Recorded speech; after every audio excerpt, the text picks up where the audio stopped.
What's up, guys? Welcome back to the SNS podcast presented by House Beer of Columbus, Ohio.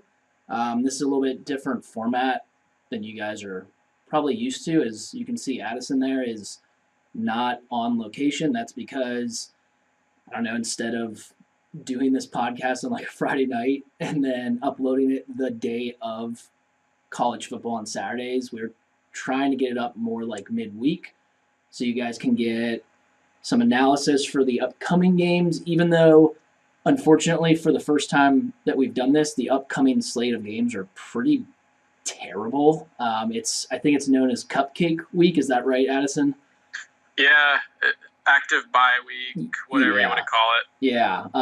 Teams are essentially playing cupcake games or playing really weak programs to set themselves up for what is usually rivalry week for most teams. They have a hard game, then they have like a hard conference championship game. So not a lot of great games to talk about this week. But yeah, really the only game that I think is relevant to the playoff is Wisconsin-Michigan. Yeah.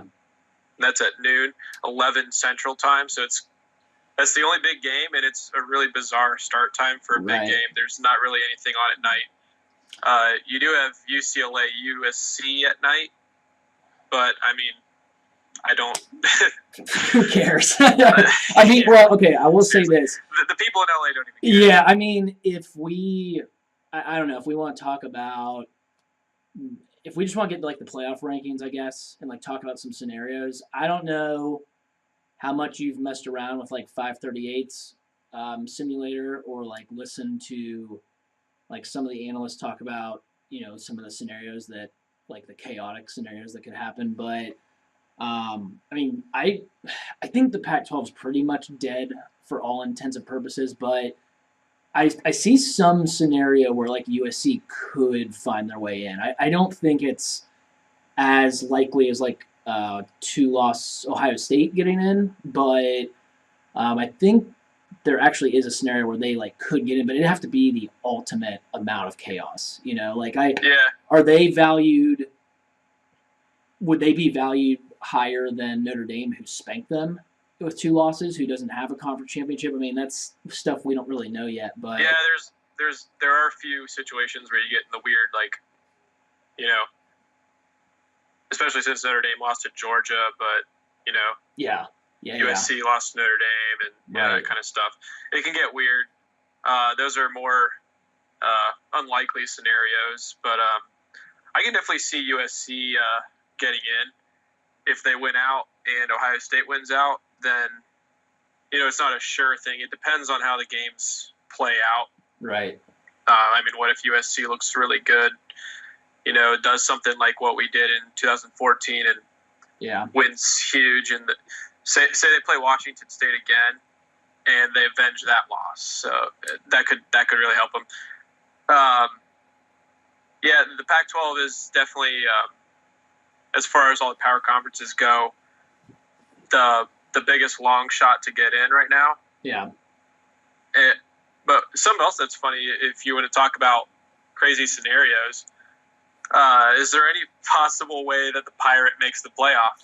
Yeah, that is kind of interesting because they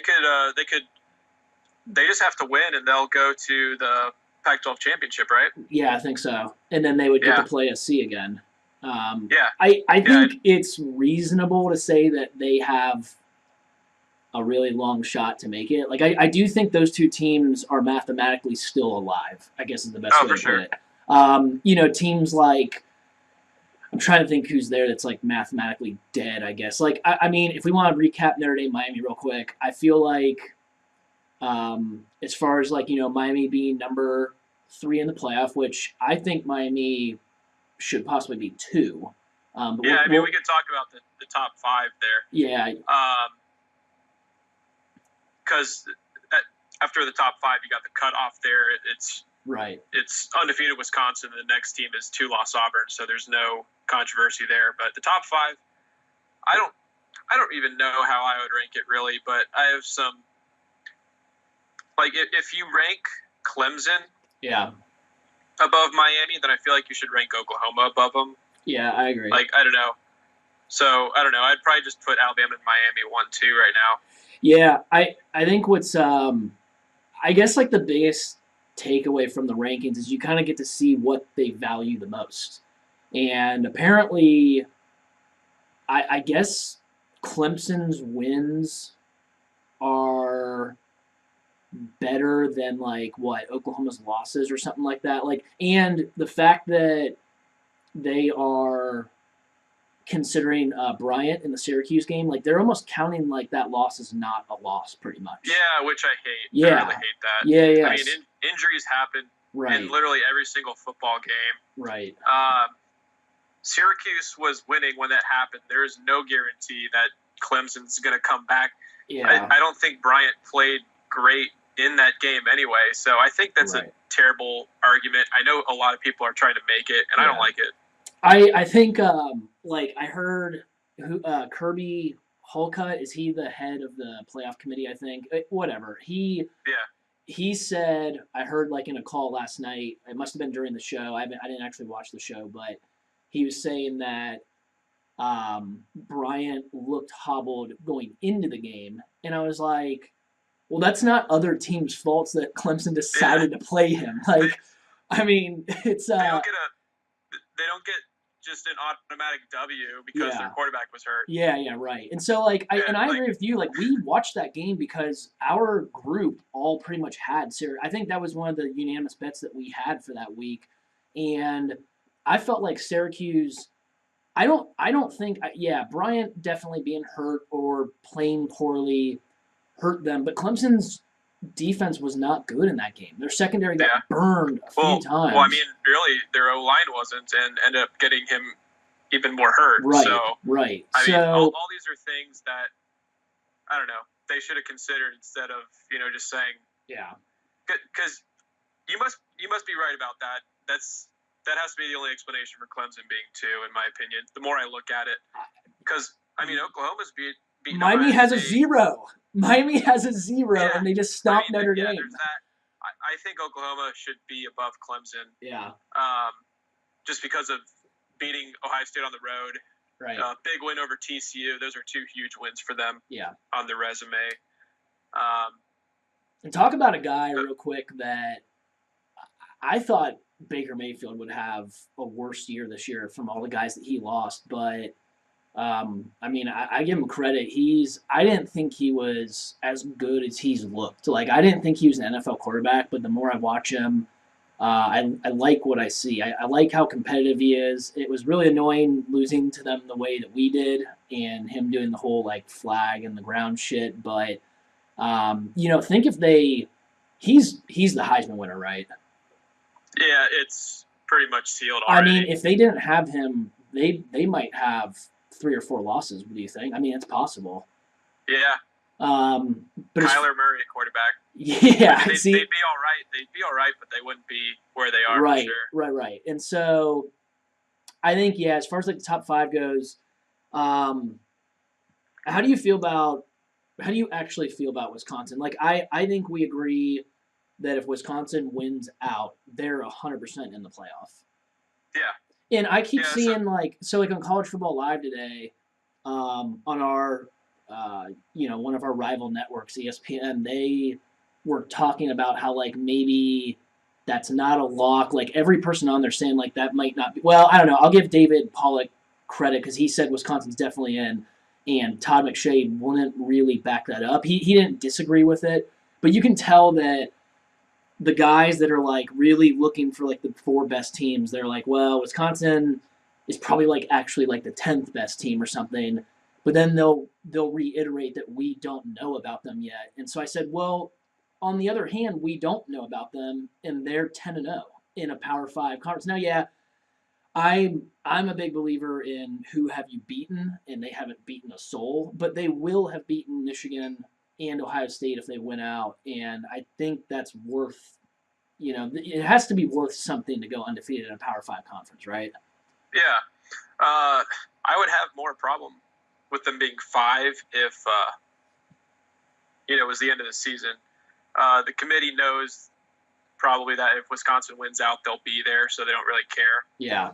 And I don't really care because I know that's how it has to work out that way. Yeah. So just because of that, I don't really care where they're ranked. I would probably try to make a more of a case for Wisconsin than most people do. Right. They haven't really had any close games the whole year. This is what's funny about it too. I did see or go ahead. Yeah. Their closest game was against Purdue, a game they won 17-9. Purdue really couldn't do anything offensively in that game either, though. Right. I don't know how much that game was ever in doubt. The other one of their closer games was against Northwestern, a game where they pretty much had in hand in the fourth quarter and let Northwestern come back a little bit, made it interesting at the end. Right. Besides that, all their games really are pretty much blowouts. Yeah. They had kind of an ugly win at Illinois, which, they didn't really blow them out, but it wasn't really that close either. Right. A lot of the teams they've played, like in the Big Ten West, haven't been able to do much at all offensively. I mean, look at Iowa this past week. Iowa finished with about 60 yards of offense. They literally couldn't do anything. They had 14 points, both on pick sixes, I think by the same guy, too. I think, wasn't that the guy that pick six Barrett in the game before that? Yeah, I actually think he had 3 picks against us. Yeah, that's insane. Yeah. I think this guy should be second in the Heisman. I honestly. mean, the other guys. Who else is in there? I mean, the other guys like Barkley and whoever, they don't want to win it. It seems like. Well, Lamar Jackson could honestly be there too. There's been a lot of people that are saying he's had a better year than he had last year, but it's pretty comparable. Yeah. They don't want to vote the same guy twice. That's just all there is to it. So, getting back on topic though, I heard. Yeah. Or I think I saw a stat or was reading through like the metrics where Wisconsin, the best offense as far as efficiency that they've played this year has been like the 70th ranked team, and like the average is like even worse than that, obviously. Is that like Northwestern probably? I don't know for sure. Nebraska. But yeah, right. Like teams that just will not challenge them. I think I'm gonna make a bold prediction right now as far as the only game that really matters next week. I actually am going to predict that Michigan wins that game. I think it's probably in most scenarios Wisconsin winning the game, and I think most people would say that. But I feel like Michigan's built to kind of put Wisconsin in some tough situations, I feel like. And yeah, I think that if Wisconsin does get by Michigan, and we, play them in the Big Ten Championship with something to play for, especially like if we win out till that point and they face our offense, it could be, I mean, I know we're fans, but like I think it could be really troublesome for Wisconsin. Like I think that line's at least 10, and I would pick Ohio State to cover in that game. And as inconsistent as Ohio State's been, that's just who I would go with, I think. But, yeah. Well, I agree with you. I definitely think Michigan can win. Yeah. I think it'll be close, as we will both reveal to everyone later in our picks. Yeah. If Michigan wins, I know this is a talking point for a lot of people. Does it affect Ohio State's chances at making the playoff at all? I mean, it shouldn't in theory because you're playing both teams, but I feel like in the committee's eyes or like how it's perceived that I feel like if you control the game against an undefeated Wisconsin team instead of a one-loss Wisconsin team, and even if you beat the Michigan team that beat them, somehow I feel like that is worse. And so I think I am rooting for Wisconsin then, being a Buckeye fan, just if I think that's how it's going to be. Do you agree with that? I mean, it's stupid. The right? only reason I agree with you is because I know how people think, and I disagree with it. Yeah. I don't think it should affect us at all since we play both teams. Right. It shouldn't. Right. But yeah, there's this perception that if you're playing an undefeated team at the end of the year, that will mean more. Right. So yeah. Well, and how about this little alternate scenario? Let's say that Michigan does beat Wisconsin, and then we beat both those teams. both those teams, and this is what I think. Correct me if I'm wrong. I think the committee considers ranked teams that you beat if they're still ranked at the point of like the playoff selection. So like, I guess what I'm saying is Michigan would definitely still probably be ranked if we beat them and they beat Wisconsin. Whereas if Wisconsin beats Michigan, they're going to be unranked, I think, when we play them.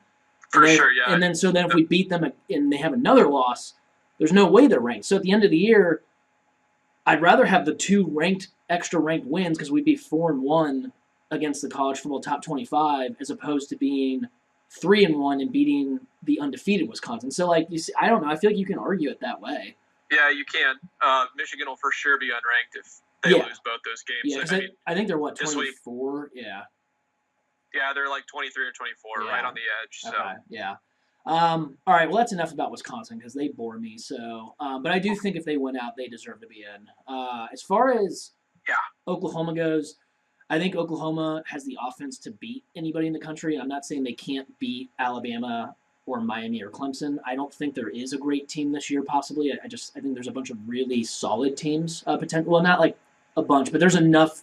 All those teams 1 through 8 are pretty much like solid teams or whatever. You know what I mean? 1 through 9 or whatever Ohio State is. But any of those teams,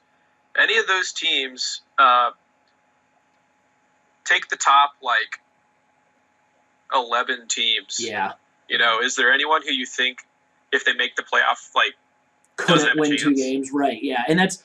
And at the beginning of the year, when we were picking conference champions, we were very select on the teams that we thought could win because we thought the teams at the top would be more elite. But it seems like they haven't been. But like Bama and Clemson, it's a lot more bunched together. Yeah. Like Bama and Clemson are definitely worse than they were last year. I think that I don't know. It's definitely more teams kind of bunched together, like you said. But as far as Oklahoma goes. Out of the top 10 teams, they're the only team that's not ranked in the top 15, I think, in defensive efficiency. They're like 60th. And I think that's ultimately going to be their downfall, whether they win out or not. But like we said, if they do get in the playoff and their defense gives them a little something, they have the kind of potency on offense, I think, to actually win the whole thing. Yeah, for sure. They can score on anyone. Yeah. What do you think about? What do you actually think about Miami? Do you think that? I think at this point we probably should start considering them as a team, I guess, that could win. Like we said, any team that gets in, we feel like this year could win 2 games. But do you think they've just had a bunch of like turnover luck recently, and that's why they've looked as good as they've looked? Because Miami, as far as like the metrics go, they're not that impressive. Like they struggle to move the chains consistently. They were actually. What's funny about that game is they were awful on third down. They were 2 of 13 on third down, but it usually, especially early on, they had a lot of short fields and got a big lead. Right. And Notre Dame then kind of just panicked. They got off their game. I was almost said Zaire Wimbush. He just had a terrible night. I don't know if that's how he's been throwing balls all year, but he was. No, I definitely watched some of their games before that game, and he seemed to be getting more comfortable, and I felt like he was able to do enough to where when they stacked the box on Adams that he could throw it over the top. The problem in the Miami game that we saw, obviously, is for some reason they kept trying to run, I want to call them like stretch plays, even though I don't think Miami runs like zone blocking schemes, but it seems like Miami was trying to run horizontally, or not Miami, Notre Dame was trying to run horizontally against one of the fastest front sevens in the nation. And that didn't work at all. It doesn't make sense that, I know that there's a few times where they did get stuff trying to run in between tackles, but I felt like if Kelly, it would help calm Wimbush down. And I feel like if you grind away at like kind of like a more athletic team like Miami, who maybe isn't the biggest team, I felt like that would have been their best chance in the game. But, we can talk about that, or we can talk about I think Kelly made a big-time panic move by pulling Wimbush as bad as Wimbush looked. I think that he has a history of having a short leash on his quarterbacks. I don't think that's good for their psyche, either short term or long term. Now, having said that, when Book came in, it didn't really matter. He threw a pick six basically, but yeah, I mean Miami, if they can fly around and turn you over like that, the problem is like turnovers. I mean, teams can generate turnovers throughout the year, but like, are they really going to turn every single team over 3 to 4 times a game the rest of the way out? I mean, I feel like I would like to see them close the season out, and even including in the ACC championship, and prove to everybody that they can win a game against, what's still a really good Clemson team, I think. Yeah. Well, I said before this game that I was done picking Miami to lose games. Yeah. Yeah. And I don't know. I think they're another thing interesting about that game. They only had one penalty for 5 yards. That's very un-Miami like. I feel. Yeah. Like. So they get 4 turnovers to none. Right. And they only get 1 penalty called on them. Yeah. So yeah, I mean, if those are, you're going to be doing pretty good if that happens. Yeah, like if those are the only stats that are given to us, we'd probably say Miami wins by double digits. I mean, easily, and they did. Yeah. So yeah, Notre Dame's out. Miami obviously is in a good position. Yeah. How do you? Can Notre Dame? I'm looking at this. Can they get in? No. I don't think so. I'm gonna tell you why. And if Steele ends up watching this, or if he was to call in, because he kept saying the last 2 years that they do not need to be in a conference, and I keep telling him if there's a scenario where it's 1-loss Notre Dame against 1-loss conference champions, or like 2-loss Notre Dame against a 2-loss USC or Ohio State conference champion, I mean, Notre Dame puts themselves in a really hard spot by not having that 13th game, that 13th kind of data point. And that's a big weekend when all eyes are on your games, and the human element, I think the emotional side of those guys on the committee, like we saw in 2014 when Ohio State stomped Wisconsin, you can't help but think the way that they played in that moment on that stage is what got them in. It's definitely hurting them this year. Yeah, clearly. Right. And I just we're gonna jump them. There's no question about that. I think we win out. I don't know. I guess the way I look at it, and maybe I'll see if you agree or not. Is there ever a scenario where Notre Dame goes 10-2 and they make the playoff? And ever? No, they can never be a 2-loss team and make it. In my opinion. So unless something absurd happens. Right. And this year, it's looking like there's a decent chance that a 2-loss conference champion is going to have to get that spot. So Notre Dame literally handcuffs themselves right away by not being in a conference. That's my argument. Yeah. And I also think that they schedule ridiculously hard. They don't need to schedule that hard. I mean, I think that they do need a couple more tough games than other teams because they don't have that conference championship game. But you don't need to play like a really tough program every week. You're just going to shoot yourself in the foot one time or twice and you're out. Yeah. I mean, so I don't know. That's how I feel about them. And they would make it a lot easier for everyone if they just joined a conference. Yeah, I mean, just join the ACC. Go to the ACC. Right, just join the ACC. There. I mean, if they would have been smart, they would have joined the Big Ten West. Or if they would have joined the Big Ten, they would have been put in the West, I think. Steele would like that, right? I mean, they would probably win that division most every year. He said he always wants the easiest path. Yeah, except that would usually go through Big Ten East champion, which is not an easy game. But that would be an easier path, I think, than the current path that Notre Dame takes. So, I guess we kind of covered most of the top 5. I mean, as far as, the scenarios, last week I said on the pod that I thought 2 SEC teams were getting in. That's definitely not going to happen, I don't think now. I shouldn't say definitely, but this is the scenario. Bama 1 loss is like the one that like frightens me as an Ohio State fan. Even though, and I will say to whoever's watching this that like I'm a diehard Buckeye, and I don't think Ohio State deserves to get in no matter what happens. I just don't think you can get waxed the way that we did against Iowa and then lose in pretty dominating fashion for the most part against Oklahoma. But I think that some years it just you could make the case that there are more spots than necessary in some years, and someone's got to take the last spot. So it could be us. Yeah, and I'm not like I don't know. I just think that you could definitely argue like a one-loss Miami or like a one-loss Alabama that's not an SEC champion over a two-loss Ohio State or two-loss USC that are both champions. I think that's definitely possible. I think the most interesting thing about the last few weeks is going to be if that happens and Miami or Bama loses, right? What happens? Right. Those are the really tricky scenarios for the committee. Yeah. And I don't think anyone knows how they're going to treat them. We can kind of look back on the last couple years and maybe guess at it.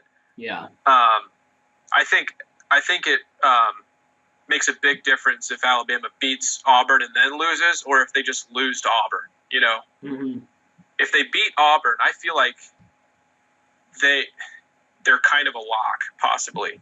You know, but if they lose to Auburn, they could easily miss out. They might make it just because they just have so much clout. You know. Yeah. But it could also be like Ohio State in 2015. I mean, that was a great team with one loss that didn't get a shot. I didn't think we should have got in anyway. There wasn't really anyone else you could keep out. Yeah. Yeah, I think, I mean, so let's say Bama beats Auburn and Mercer, of course. And then they lose, to, we don't want to overlook Mercer now, but let's say they do lose to Georgia, which the way that Georgia looked, it's a one-game scenario. Georgia might have just played poorly for that game. But I was really surprised at how Auburn controlled both lines of scrimmage in that game. That really surprised me, and it may have shown how one-dimensional Georgia really is, and that's a big problem for Georgia against Bama. But Auburn looked like the far better team. It wasn't even close. Yeah, but let's say for our scenario that Bama does win out until they play Georgia and they lose to Georgia. So they'll have wins against Auburn and Mississippi State, right? Those are their two top 25 wins. It seems like the committee really LSU. Okay, yeah. So it seems like the committee really value Power 5 wins, like over Power 5 teams that are 500 or better, and especially wins on the road. That's what it looks like from the rankings to me. So the question will be, if you compare Bama to, let's say, for example, two-loss Ohio State, I guess you have to look at like their best wins and the most amount of wins, and if it's like close, then the committee would probably be like, I mean, in my opinion, they should say, well, Bama lost to 12-1 Georgia, and it probably won't be, if Georgia beats Bama, it's probably going to be like within a score for sure. Bama in the last 10 years hasn't lost by more than, I think, 10 points. So I would expect that game to be really close, and then the committee would be like, well, you know, these teams are really close. Ohio State did win the conference, but they had two losses, and we saw last year that didn't matter for Penn State, that they won the conference, and our loss to Iowa is just a big fucking black eye. Like, it's just bad. And so I think you could be right in a sense that if Bama beats Auburn and maybe beats them pretty well, I think that game will be tight, but it'd be hard to keep out 12-1 Bama, man. Like, I don't know how they do it, to be honest. The bigger question is, what if Miami loses? Yeah. In the ACC championship, I mean, we're assuming that they beat Carruthers and Pitt. Right. Clearly. That one's more interesting. Yeah. I think they really don't want to put two teams from one conference in. And that's like we just went over why they might be forced to do it with the SEC. Right. I have a much harder time seeing two ACC teams get in. Yeah. I mean, for one, all the conferences are pretty even this year, in my opinion. Like, no conference is way better than any of the other conferences that kind of warrants that. Yeah, I agree. Besides the Notre Dame win, would they have any other top 25 wins? I don't think they do. I'm trying to think about their schedule. Well, they didn't play NC State, who's ranked. Right. Like, they don't have any. That would be the only one. Yeah, I feel like OSU would have to be in.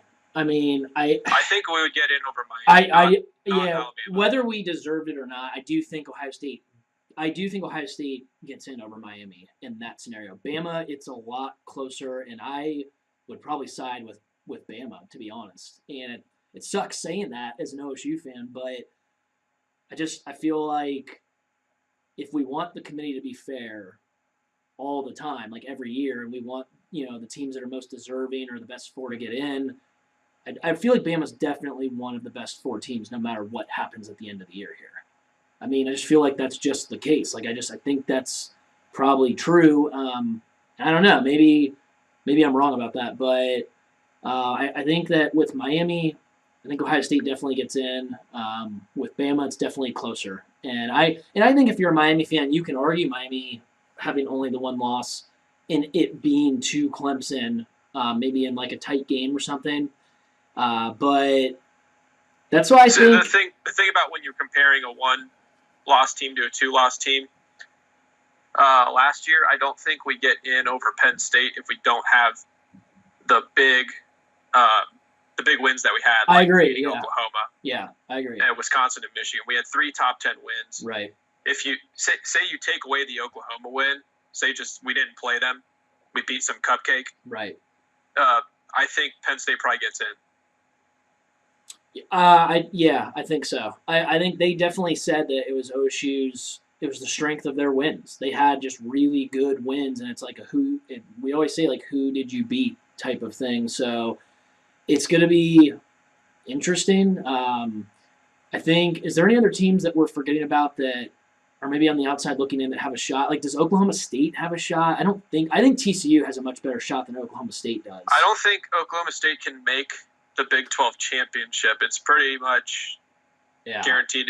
I think there's a really obscure way they can still get in, but it's almost certainly going to be an Oklahoma TCU rematch. Okay, and then TCU would have to lose to like Baylor, Tech, and Baylor. Yeah, Texas Tech. Yeah, on the road to end the season. That's a tricky spot. I'm not. That's not a gimme for TCU at all. Baylor. I mean, it's not out of the question, but yeah. In all likelihood, likely, though, in all likelihood, we think TCU probably plays Oklahoma again. And then if TCU avenges that loss, and there's some wacky scenario where it's them versus like Ohio State or USC for that fourth spot, then I guess again you just have to look at like who they beat. It's gonna be tough. It's gonna be really tough. And this is, the whole conversation that we're having now is why people keep saying that we should expand. But you and I are not proponents of that because it really dilutes a lot of the season. And a lot of these games that are essentially elimination games won't matter as much. I mean, it's all these discussions that we're having right now, like, they're irrelevant if you expand the playoff, in my opinion. Yeah. Because all these teams are going to get in. Right. Well, we're going to have the same discussion, but it would be for, like, the 8th, 9th, 10th, 11th, all the way through, like, the 15th team. Like, we're going to be talking about I don't know, give me a team like NC State having a chance to make the playoff in a backdoor somehow. I mean, does that team really deserve a shot, like, to get in and play for a national title? No. Like, no chance. So, I mean, I don't know. I've always said I think 6 with 2 byes is fine. I would prefer 4, but I really don't want to go to 8. I do feel like the money will drive them to go to 8. I really hope it never gets larger than that, but I don't know. I mean, the basketball tournament seems like it's just going to keep going, and it's insane. Like, they're talking about with the basketball tournament making it like 128 or something like that. I was like, you might as well just let the entire Division I, like, let all the D1 teams in then. You just might as well not even play a regular season. Just play a tournament that lasts the season or something. Like, it's just crazy to me. But yeah, it's stupid. All right, so as far as games this weekend, we basically, I guess you just want to get into bets because we already said there's pretty much like no games worth talking about. Yeah. I mean, there's really not. Like, Virginia plays Miami. Miami is like a 3-touchdown favorite almost, I think. OSU plays Illinois. I'm just going to list the games so we can hear how bad these are. All right. Bama plays Mercer. Auburn plays Louisiana Monroe. Yeah. Miami plays Virginia. Clemson plays the Citadel. Georgia plays Kentucky. Oklahoma plays Kansas. we play Illinois. Even the teams that didn't schedule cupcakes, their conference just gave them a cupcake. Yeah. Pretty much. Yeah. Except for Michigan. Yeah. Michigan got screwed. I mean, that was kind of like us last year, wasn't it? I can't remember who. Did we play? I thought we played Michigan State the week before. Yeah, so they tried to do it to us. It was a tough game. Okay, yeah. I guess we'll just get into the bets then. We can just skip the games. Why don't you go ahead with any bets that you've already booked, any leans that you have, anything that's like your most confident bet so far? I have 3 right now. Let's see. Yeah, I'm trying to get the doc up. See what we got. We agree on a couple things. We both agree on Michigan and Utah. You have better numbers than I do on both. Yeah, I grabbed Michigan Sunday night. I feel like. Yeah, I went down and I was lazy at the beginning of the week, so I didn't get it right away. Yeah, I think. I still have the hook though. Like I said, I'm going kind of bold and saying Michigan just wins straight up. But I do feel like this game is just tighter than a touchdown no matter what. So I feel like Michigan's kind of not lurking, but like they have better quarterback play. It's not good, but they're not turning the ball over like they were. And they have the kind of team built to play within the box with Wisconsin. So I think it's a spot where I guess I'll let you give your thoughts on it, but I just feel like they match up well with them to where it's just too many points for me. Yeah, it's going to be low scoring anyway, we would think. I think it's 40 is the total. What is it? 40? 40, yeah, sounds right. That just reminded me I need to look at the totals. I haven't even looked at them yet. Yeah. You pretty much summed up that game, though. But the other game we agree on, Utah, and they're at Washington, right? Yes. Yeah. It's 17, though, and you have 17 and a half. Yeah. Utah is a team that people underrate all the time in the Pac-12. I agree. They're never spectacular. They're always solid, though. Yeah. And pretty much their whole time in this conference, they've done well against the spread. I feel like they're a team that you can usually count on. Yeah, they are most of the time. They are possibly the most, or they're possibly the best coached team in that conference. Yeah, and they're always good on the D line. Yeah. Another underrated thing about Utah is they're always good special teams. I was going to say that. They're always elite on special teams. And that's big when you think the game could be like, as far as like the line goes, being close at that 17 number. Like special teams, a made field goal here, like good kickoff coverage, good punt coverage, all that stuff. Yeah, it's huge when you're talking about small margins like that. Right. And finding like hidden points. So did you take into consideration that I just think that because Washington played themselves almost out of the playoff, essentially, like I feel like maybe they feel like they don't have as much to play for, and Utah just is more up for the game, possibly. I thought that was a possibility for sure. Yeah, Washington's season is about over at this point. They could always still at this point just be looking to the Apple Cup as well. Sure. This game to Washington I wouldn't be surprised if it just kind of feels like a meaningless game, you know? I think Utah can win the game. If I feel like they can win the game, why would I not take 17 points or 17 and a half? Whatever. Exactly. Yeah. You also have, it looks like, Purdue. They are at Iowa. Is that correct? Yeah. Okay. Iowa. How do you feel about that? Why'd you go Purdue? I've got 8 points. Yeah. So pretty much any time I can get a team. Anytime I can get a team with more than a touchdown against Iowa, I'll take it. Yeah. Just because they tend to play low-scoring games, which is just hilarious. Right. That we couldn't even keep it within 30. Yeah, that's embarrassing for us. I mean, I think that's probably the way I would go. I mean, Purdue has kind of slid a little bit recently, but Iowa's not the team that played Ohio State. They're definitely more like a 5-loss team, and Big Ten West games are usually more low scoring, and I feel like that helps you with the spread with Purdue. And in a game again, that I wouldn't be shocked if Purdue won the game. So like, why would you not take the points? Iowa will probably win 17-10. Yeah, and you're golden. You're golden. Yeah. That's like what every one of their final scores ends up being, 17-10. As far as what I have, I mean, I've got like 11 already booked, but I've got some, like I've got, the Lane Kiffin Fighting Owls minus 14 against FIU. It's a battle of.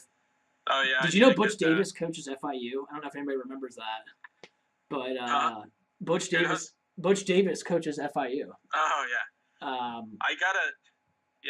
FAU is like an auto bet. Yes, right now they're covering machine, and they have craft beer night at the stadium. Like they're going to be ripped. The stadium's going to be rocking. Yeah. So I like Lane minus 14. I have this one could blow up in my face, but I have UL Monroe plus 37 against Auburn. Auburn just came off a really emotionally big win, and then they have the Iron Bowl next weekend. The weekend after this one. So I'm just kind of playing. They're going to treat this game like a bye. Yeah, I'm kind of just playing like it's a sandwich game.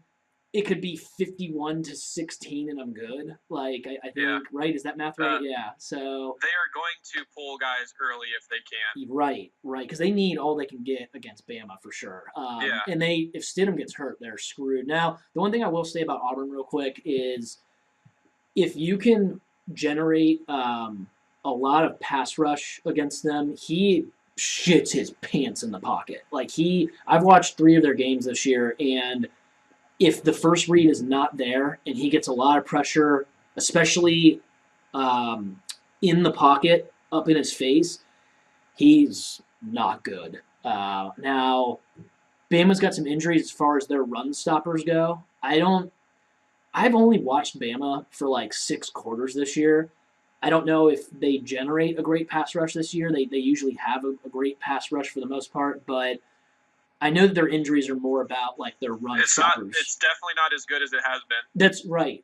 And I think the last 2 games, as far as just talking about how the injuries have affected them, I think they've averaged giving up like 165 on the ground. That's very un-Bama-like. And that's something to look out for against Auburn because Auburn can pound the rock with Petway. So, but I wanted to mention that little, I don't know, my opinion on Stidham, and if that's where Auburn's weakness is in pass pro and him being able to throw with guys in his face. Well, he started off in the Big 12. He probably thought it'd be that easy everywhere. Yeah, well, he got so used to playing 7-on-7, and that's what he played in high school, and that's what he played in the Big 12. So the only other ones that I'll mention that I have South Alabama minus 6. I don't know if they're home or away against Georgia Southern, but Georgia Southern's just an auto bet against this year for me. They are potentially the worst team in college football, and South Alabama's not good, but they're not that bad. So I feel like that one's decently solid. I also have UAB plus 10.5 at Florida, and I think the public might hammer Florida just because it's an SEC team. It's Florida, as bad as they've been this year against UAB. UAB has been actually decent this year. They've scored some points. In their first year back. Yeah, and they have it's like their bowl. Well, I don't know. I'm not gonna say it is a huge game. It's a big game for them, and for Florida, they are just a dumpster fire. They're horrible. Whether it's Zaire that starts or Del Rio's kid. I mean, Randy Shannon just can't fucking coach. So I feel like UAB. Oh yeah, we gotta. I think while we're making fun of Florida, we gotta talk about Tennessee a little bit. Just shit! Yeah, you know what I was gonna tell you? Quit. Yeah, I was gonna start this podcast by saying that originally I thought my internet connection might be a little spotty with Skype down here, so I was gonna have to be upstairs with the roommate and the cats. And so I was thinking about putting on my headphones, like my headset, so I could hear you and they wouldn't hear you or whatever. But then I was like, you know what? In honor of Brady Hoke, I can't do it. I gotta go non-headset. Yeah, even though He might be wearing a headset this weekend. I saw that on Twitter apparently, which Yeah. How can you be a head coach and not communicate with your coaches throughout the game? How does that work? You can't. Okay, thank you. Who else? You know who else did that? Joe Pa.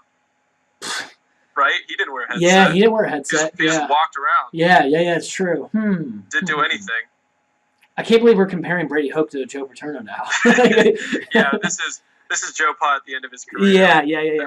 Well, Joe Pa, I think, didn't know where he was the last 7 years. I mean, wasn't it the one game? Was it against us that he had to go take a shit in the middle of the game or something like that? Like he couldn't hold his bladder. I don't know. That was our freshman year. Yeah. So I don't know. I feel like from top row of B-deck. I mean, in all seriousness, with Brady Hoke, it's a complete joke. If Tennessee could be worse, they are now worse than what they have been this year. Because as bad as Butch Jones is, Brady Hoke is an awful head coach. So Brady Hoke's back. Yeah, he is. Well, yeah, he is back. It's going to be fun to see. You know, it'd be sweet if Tennessee. Who do they play? LSU. Wouldn't it be sweet if they stopped them and they gave him the full-time job? That'd be hilarious. It'd be perfect Tennessee. Yeah, Tennessee. Just continuing their just circle of shittiness. I mean, is Gruden a realistic candidate? Have you heard anything about that? He's never coached college football. I think they just decided. I think Tennessee fans just decided that they want Gruden and are acting like it's that it's likely now, which I don't think there's any reason for anyone to believe that.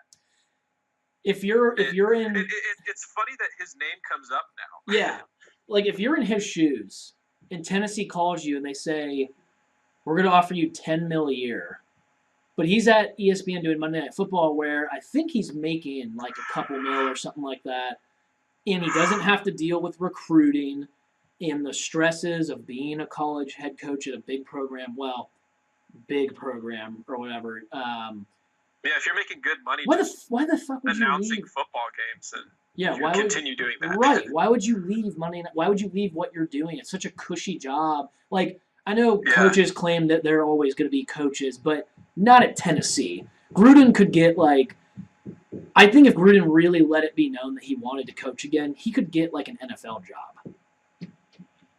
Yeah, it'd be weird to start your college career now. And at Tennessee. Yeah. And I don't give a shit if he was a grad assistant there or not. I don't care about that. It doesn't matter. You should want a guy that – I'm not saying Gruden's not a good coach, but wouldn't you go all in on Chip Kelly, who literally has had success in college and he was just in college football? Why would you not go all in on a guy like that? Now, Kelly – that's who Florida fans want now. Yeah, I see that they – Apparently they're not – they must not want Scott Frost. Great coach. It's interesting to me. I feel like if I was a Florida fan, I feel like I really would want Frost. He's already recruited there, even though he's only been at UCF, the 1 year? Is this his first year? I mean... Second year, I think. Okay, whatever. And... They went from winless to 6-6 last year to now undefeated currently. What do you think about Mullen? I think that'd be a great hire for them. Me too. I mean, he's done really well in arguably one of the tougher divisions in the last, decade of football, and they're where it's really hard to everyone around you is taking all the best players, and you just get the scraps. Right. At Florida, he wouldn't have to deal with that. Right. He could recruit amongst the best in the South, for sure. So I think Mullen Frost would be great. I mean, I think I have my reservations with Chip Kelly because I fear that I felt like at Oregon his lines just weren't strong enough to play with lines that were NFL kids. You know what I mean? I feel like at Florida. Yeah, I do. I have the same kind of concerns. Yeah, I don't know. I don't know. Some people you just don't think they can have a physical football team. Yeah, he's one of those guys you think of. I feel like I've heard this school thrown out for him. UCLA keeps getting thrown in as the school that Chip Kelly would like to go to, and I think that makes a lot of sense over there. He could recruit. He could out-recruit Clay Helton at USC, even if it's USC. Sure. I honestly feel like Clay Helton's that bad that USC should be able to just pull kids no matter who is there. Like, if you and I were named co-head coaches of USC tomorrow, I think we still would get good recruiting classes. We might not get recruiting classes that, like, established coaches would get. And people that are watching this are saying that I'm an idiot, saying that, like, if we were named coaches, they could recruit. But honestly, some traditions are so embedded that they just recruit based on prestige. But with Clay Helton versus Chip Kelly, who definitely could recruit, especially being in Los Angeles down there at a school that has a really beautiful campus, lots of hot girls. They play in a power conference where they can make the playoff if they win their conference. I feel like that'd be a huge hire. Like, I feel like UCLA, if they called Chip Kelly and he said, yeah, I'll be your coach, they would fire Jim Mora right now. They would call Mora right after that. They'd pick up the phone. They'd say, dude, you're fucking out. Like, you suck. You're done. So. Yeah, Chip Kelly already did a good job of going down to California and the LA area, getting kids to go up to Oregon. And right. Yeah, he would do an even better job of that. Yeah. If he was actually in LA. So. Right. Yeah.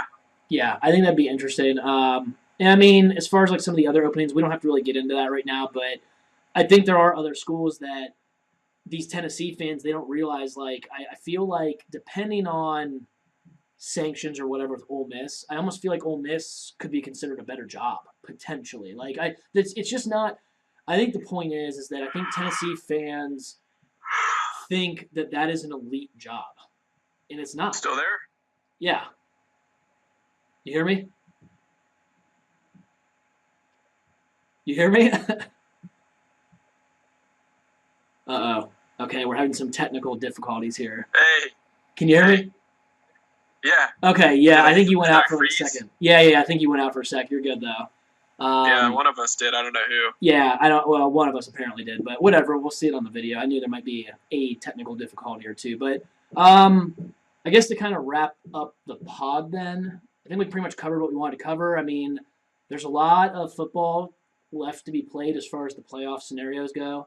As far as this week, there's not going to be a lot of movement, I don't think, unless Michigan beats Wisconsin. I mean, unless there's like a major upset, like Virginia beats Miami or something like that. But I don't really see a lot of movement this week, but a lot of excitement for the next week. And I feel like it seems like this format for the pod went well. I feel like if we could get a Tuesday or Wednesday and next week, and that'd be really good to analyze those games for the upcoming week and be able to get our bets in. But we gave some bets for the week, so you guys have those. I feel like last week, again, the bets that I posted for the group were, like, bad as far as, like, the ones that I posted on, like, the YouTube description. But yeah, as a group, again, I think we did pretty well. I think we were winning everyone again. Except me. Well, you went kind of degen spewy on, like, totals at the last second, so it happens to the best of us. I felt like I only had 2 games picked, and I was like, that's not enough. Yeah, that's not enough, yeah. So I just started picking a bunch of things that I didn't even think about. Yeah, so, whatever. Right. All right, so I guess for you guys that have watched, hopefully you like the new format. If you have questions or comments, as always, you go ahead and let us know in the comments section. And we will look forward to definitely look forward to next week, where we've got potentially the biggest week of the year to talk about with a lot of those games that are going to be happening. So, yeah, till next time. Bye.